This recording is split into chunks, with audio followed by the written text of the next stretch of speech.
ወንጌል ለኢትዮጵያዊ ጃንደረባ ፕሮጀክት የምረቃ ስነ ስርዓት እሁድ ታህሳስ 26 ቀን 2018 ዓ.ም በኢንተርናሽናል ኢቫንጀሊካል ቸርች ተካሄደ።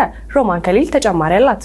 ወንጌል ለኢትዮጵያ ጃንደረባ ፕሮጀክት የምረቃ ስነ ስርዓት እሁድ ታህሳስ ቀን 26 2018 ዓ.ም ተካሂዷል። የፕሮጀክቱ ምረቃ የልጆች መጽሐፍ፣ መዝሙር፣ ድራማ፣ ትራክትና አርማ ያካተተ ሲሆን ዓላማው የወንጌል ስርጭትን ያማከለ ነው። ራእዩን አስመልክቶ ወንድም ጥበበ የጎዳና ላይ ስብከት ሆነ ተያያዥ አገልግሎቶችን አቀራረብ ትውልዱንና ዘመኑን የሚመጥን መልኩ መጽሐፍ ቅዱስ ውስጥ የሚገኙትን ታሪኮች መሰረት አድርጎ መቅረብ አስፈላጊ ነው ብሏል። ጥበበ የኢትዮጵያውን ጃንደረባ ሰረገላ የሚወክል አርማ በብስክሌት ላይ በማድረግ የጎዳና ላይ ስብከት በይፋ የጀመረ ሲሆን ውጤቱም ጥሩ እንደሆነ አስታውቋል። በሐዋርያት ሥራ ምዕራፍ 8 ከቁጥር 26 እስከ 40 ላይ የሚገኘውን የኢትዮጵያውን ጃንደረባ ታሪክ አስተማሪነቱን ከፍተኛ ስለሆነ በሀገር ውስጥ ሆነ በውጭ ያሉ የወንጌል አማኞች በዓመት አንድ ጊዜ ለወንጌል ስርጭት የማዋል እቅድ ተያይዞ እየሰራ መሆኑንም ገልጿል።